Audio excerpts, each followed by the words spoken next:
Mundu berri bat jaio da euskara sustatzeko. Azkue Fundazioa. Nork sortu du? Azkue Fundazioa internet eta euskararen arteko loturak sendotzeko asmorekin jaio da. Bizkaiko Foru Aldundiaren ekimenez, erakunde honek euskararen aldeko ekimenak bideratuko ditu. Bere patronatuan beste partaide batzuk ere badira.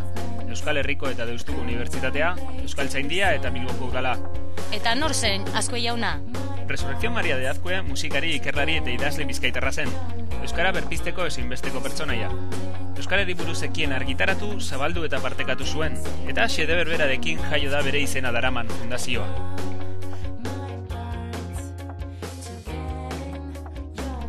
Ze helbururekin? Azkue Fundazioa teknologia berritzaienetan eta Creative Commons zein 2.0 filosofian oinarrituko da.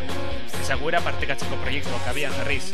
Wikipedia euskaraz sustatzeko Wikiplaza egitasmoa, material didaktikoa eta multimedia, Xuxen Bizkaiera zuzentzailea, multimedia artxiboa besteak beste. Interneten ere euskaraz bizi algaitezen, Azkue Fundazioa. Informazio gehiago irubebikoitza.azkuefundazioa.org.